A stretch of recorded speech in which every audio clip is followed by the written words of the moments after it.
Apakah di zaman Nabi Muhammad sudah ada Masjid Al-Haram dan Masjid Al-Aqsa?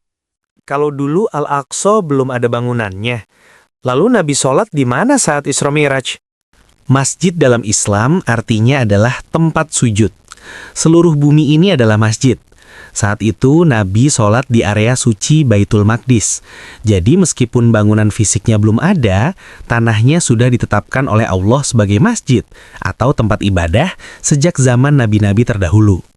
Jadi Masjid Al-Haram juga dulu hanya lapangan di sekitar Ka'bah. Betul, bayangkan betapa sederhananya saat itu.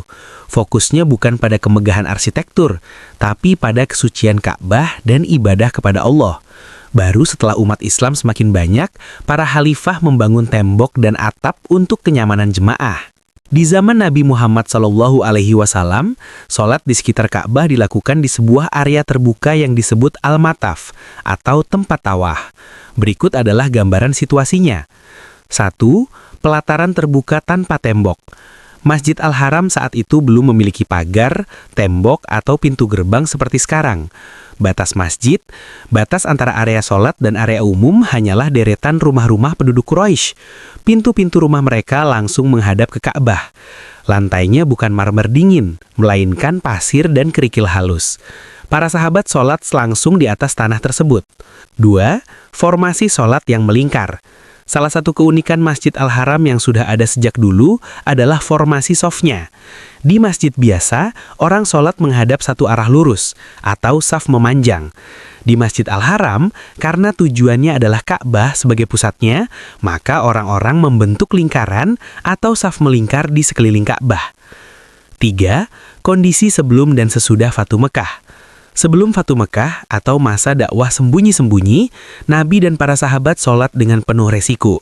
Mereka sering diganggu oleh kaum kafir Quraisy karena di area tersebut masih banyak berhala. Nabi biasanya sholat di antara Rukun Yamani dan Hajar Aswad, sehingga beliau menghadap ke arah Ka'bah sekaligus menghadap ke arah Masjidil Aqsa atau kiblat pertama. Setelah Fatu Mekah, setelah berhala dihancurkan, area lapang tersebut menjadi murni milik umat Islam. Nabi memimpin sholat berjamaah di pelataran tersebut secara terbuka tanpa rasa takut lagi. Perubahan pada masa Khalifah Umar bin Khattab. Karena jemaah semakin banyak dan rumah-rumah penduduk dirasa terlalu mepet dengan Ka'bah, Khalifah Umar adalah orang pertama yang melakukan renovasi besar. Beliau membeli rumah-rumah di sekitar Ka'bah, merobohkannya dan membuat tembok pembatas setinggi dada manusia. Beliau juga meletakkan lampu-lampu di tembok tersebut agar orang bisa sholat dan tawaf di malam hari dengan cahaya.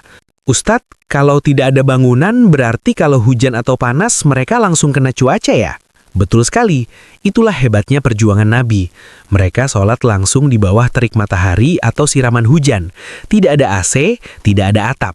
Karpetnya pun hanya pasir bumi. Lalu bagaimana mereka tahu batas mana yang masih boleh dipakai sholat dan mana yang sudah jalan umum? Batasnya adalah rumah-rumah di sekelilingnya. Area di antara rumah penduduk dan Ka'bah itulah yang mereka sebut Masjid Al-Haram. Sederhana sekali, tapi kekhusyukan mereka luar biasa karena Ka'bah berdiri tegak tepat di depan mata tanpa ada penghalang bangunan tinggi.